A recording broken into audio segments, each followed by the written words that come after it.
our Honorable Chancellor Sir, then Pro VC Sir, and Register Sir. Thank you very much for your cordial presence in the seminar. Dear colleagues and dear students, today I'll be presenting the prospect of blue economy in Bangladesh. It's a very interesting topic since there has been a lot of discussion, a lot of international seminars recently that has been taking place for blue economy discussions, and there is this privilege of our country having this huge ocean area that has been explored recently. So it's an honor for me as well to present in front of you. Let's get into the topic. As I said, my topic is prospects of blue economy in Bangladesh, and I am Salihin Chaudhary. I have joined you as a Faculty of Business Studies faculty member and on the Business Administration Department. First of all, the idea of blue economy needs to be defined, because first, when it was in a limelight, it was back in Brazil, in Rio de Janeiro city, around 1994. It has been in the discussion. The discussion of blue economy as a concept has been introduced over there. Then there was a continuous discussion going on for long and long. There was no practical movement till of recent times, since there was a second conference that held at a later period of time, and it was identified that, if you can see, there are like 26 marine economic functions that has been identified till now. So as it's a huge scope of learning and huge scope of exploring, as it has been identified also, so we as a country, Bangladesh, is converting into ocean economy as well. Now Bangladesh has been the new inclusion in the area, because recently we have explored a lot of with the dispute with Myanmar and India. Recently we came across and can explore a vast area which is like equal to our land area, almost equal to our land area. So we can explore recently that. Okay. Now the concept of blue economy is not limited into ocean. It goes beyond that. You can have study of maritime. That's an industry also. So you learn about the ocean economy from universities. That's a part of economy. So it goes beyond, it goes within the ocean and goes beyond it. Now the point is, on later part, when Bangladesh got connected to the concept, we'll see United Nations position, United Nations, what they actually said about it. United Nations Conference on Sustainable Development in Rio de Janeiro, which I was talking about earlier, they actually said, based on the concept of having human development, they actually said improvement of human well-being and social equity while significantly reducing environmental risk and ecological scarcities. That's where it can really contribute. The blue economy thing can contribute over there. Now, as per European Commission, they said all economic activities related to oceans, seas, and coasts. The point to be noted: oceans, seas, and coasts. The coastal area economy is also part of it. The coastal area people is also part of this economy. So this is as per the definition of European Commission. Now Bangladesh has certain background. As I said, we have explored this much of land. As you can see, it's on bold letters. 1,18,813 square kilometer of water has been explored recently, and we need to be technically equipped for that, to explore the business out of it. Now, as our leader, Prime Minister Sheikh Hasina, has focused on that, and she said that maritime-based economic activities and administration of ocean and its assets through blue economy could make new skyline for the improvement of a coastal nation like Bangladesh. She has seen a lot of potential as a pioneer leader as well. So, as we see that our ocean economy, the total exchange of products that happens in Bangladesh, that goes through that ocean. So 90% of that goes through or comes across through that ocean. So it's very important for us. Also, we are a riverine country, so the water has been a very important part of our economy from early days as well.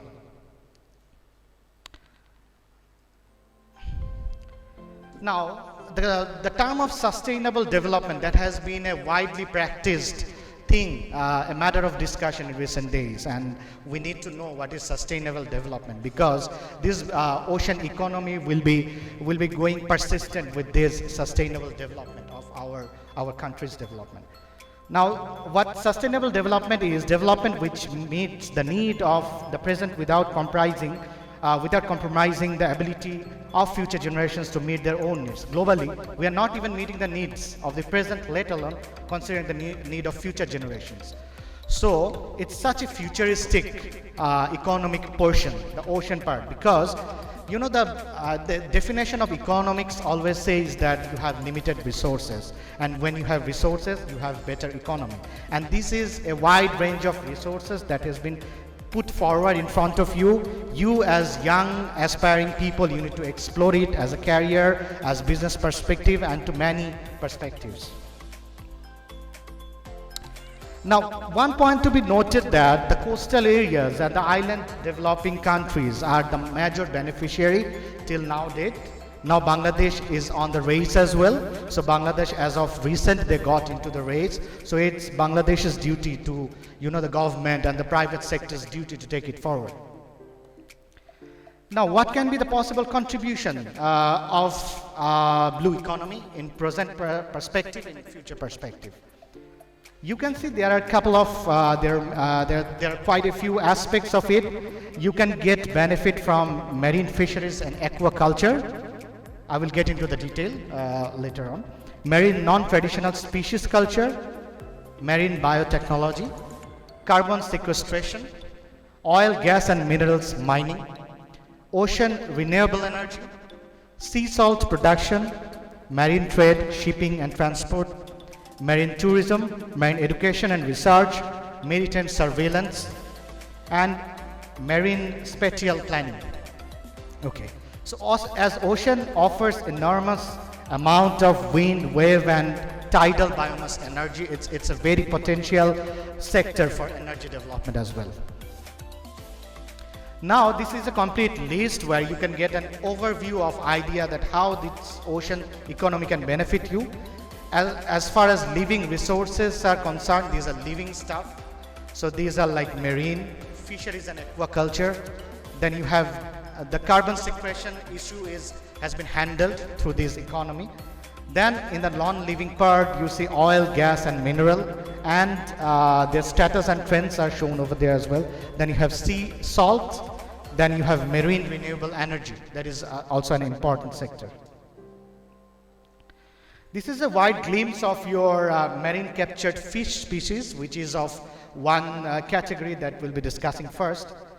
So as far as fisheries are concerned, we have three segments. Based on the depth of the ocean, you can get three kind of fisheries. You can hunt for them. Okay. So if it has been hunted through nets, bag net, same net, push net, hook and line, trammel, there is certain depth of these fish which are available through coast, then probably you are getting 0.51 million tons of fishes through that. Now, in a different category, in a larger aspect, when you are seeing the shrimps and the fin fish, which goes in a more deeper water level, then you get around 0.084 million ton of fisheries that has been collected and exported or used in the local markets. Now, if it goes beyond that, you require more technological support over there, as government has been intervening with modern survey vessel. As you can see in the last lines, there has been one, it's named Shandhani, and government has patronized that in the Bay of Bengal area. So that's another aspect we are still a lot to explore on the deeper part of the ocean. There where the technological part comes in, the willingness of people to get that's where it comes in. So there are basically three levels where we work for getting the fisheries. As I said, there are like deep sea fishing over there. You can get tuna fillets, which is very common. We export a lot of tuna fillets. Then we export almost like 50 to 60% of global hilsha through this platform, this ocean economy platform. Then on the regulatory part, we are trying to, as you can see, the broad stock what we are talking for, because we are preserving hilsha. We are preserving hilsha. That's where we are getting better hilsha for our export and for local usage. Now, for shrimp, if we can do the same, if we can take the same measure for that, then that will be beneficial for us, because that's a big industry as well. So this is a summarized part of these the fishes I have mentioned. There is tuna and tuna-like species. That's one part of it. Then there is hilsha. There is another part of it. Then there is tiger shrimp. Now there is marine aquaculture. These are different fishes that we usually see. We usually have these in our daily days. Now if you consider that the freshwater aquaculture in our country, then you will see these carps, tilapias, catfishes, climbing perch. These are like more fishes that we get and then we export. These are more like the daily usage or consumption of people, mass people. Now, on the context, on the global context, we are lagging behind. China, Myanmar, Philippines, Vietnam, they are exploring more. Probably we can see their paths, we can follow them, and we can get idea, and we can perhaps compete with them at some point. Now this is a summary of that part, the aquaculture part. Over there you can see the tiger shrimp, as has been mentioned, the soft shell crab that has been mentioned for aquaculture, then the pomfret that has been mentioned. So these are like the few other aspects of maritime culture you have and maritime products. Now it's a very interesting thing that in making of medicine, in cosmetics, and you know, a lot of supplementary foods, you will see these ocean-based food and pharmaceutical drugs that you can avail of the ocean. So it directly helps on developing a biotechnology. As you can see, if you want to understand the DNA molecular knowledge, then it's a wide opportunity for you to go through this marine biotechnology experiments, and then you can learn the DNA molecule and understand that.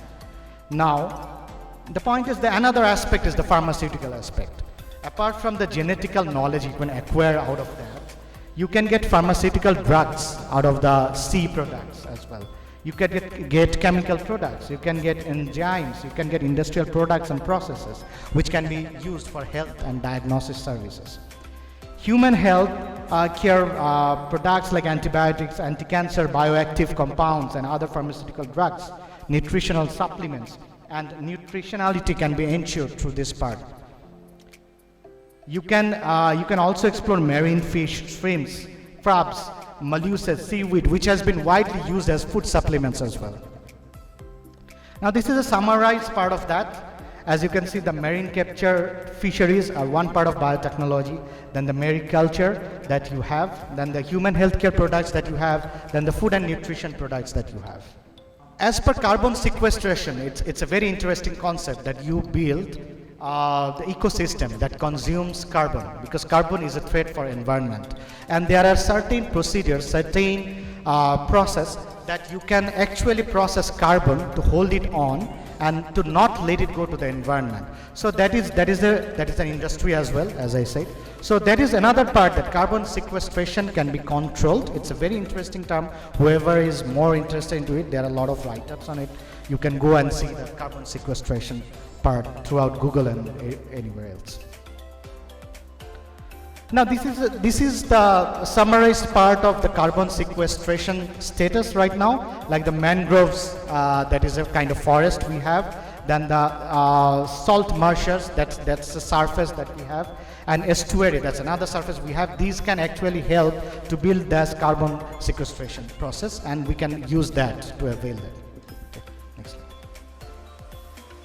Now, apart from these, we have some other aspect of economical benefit that we can have from marine renewable energy, as there are tidal facts, and it does not require fuel. It's a pure energy based and in the mass speed based oceanography we have. Then perhaps the energy sector can be boosted up throughout, especially throughout the coastal areas, if the electricity has been produced through that.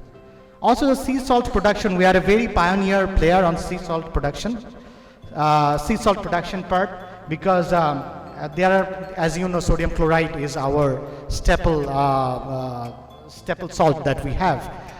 Then there is a huge amount of sodium chloride that has been stored within the ocean. So probably we can explore that. Almost the 50% of the consumption can be gathered from this ocean part. Next. So marine tourism, as that has already been explored in Bangladesh, there are a lot of stages where you see the marine tourism has been promoted. Like we have our Cox's Bazar, we have our Kuakata, and on the least developed countries, it's a very important aspect to have this maritime tourism. And another aspect, if you can see that 60 countries in the world, around 150 countries are based on this maritime tourism in the world, and around 5 top export earners. If we consider that as a category, then 60 countries are on that level, that they earn the top 5 income earning source from there. This is a glimpse of the ocean. We have this marine tourism in our country. We have Cox's Bazar, then we have Himchori, Inani Beach, and Kuakata, and then again the Khulna part. We have the Sundarban mangrove forest as well. These are the universities that teaches maritime education. So this Dhaka University has courses, Chittagong University has courses on oceanography, then you have Shahjalal University who has a course on oceanography. So it's another part of the industry as well. So it is contributing to the economy as well, because since people are studying that. So I have quite a few recommendations, because since we are new, we have started our journey. So this recommendation can really help the government. These are findings that I could get. Ensuring the sovereignty of the total coastal area. The coastal area should be sovereign, that has to be secure. Maintaining the security over the economic area. Then establishing marine eco-friendly infrastructure on maritime district. So infrastructure eco-friendliness, that's important. Protecting the area and high seas from the international smugglers, trafficking of drugs, humans, arms, fish pirates, and narco-terrorism. We need to address that as well, because if we don't make that part smooth, then our economy will not boost up on that part. Maintaining investment-friendly environment in the awarded area. Sustainable use of biodiversity, that's another part of it. Maintaining eco-balance, marine and coastal ecosystem. Preserving mangrove and seagrass. Addressing climate change and managing carbon emission. Maintaining sea level rise and change in ecosystem and temperature from coral bleaching. Addressing ocean acidification and blue carbon. Keeping the sea area free from pollution and marine debris. The growing human population. Intensification of agriculture potentialities of blue economy and food security.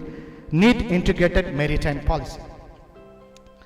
Now, in the conclusion, we can say that our economy has been the river-based and the land-based for long. Now, as I have highlighted that part, that the paradigm shift that is important. You are concentrating too much in same part of the economy again and again, and there is a vast part that yet to be explored. So if we focus on that, and if it's a collective approach with innovation, responsibility, and sustainability, if government and public sector together can explore and learn more and act more into this ocean economy, then it's a vast exposure for you, vast opportunity for you. That's it on my presentation. I will go into a video that will say a short brief for you.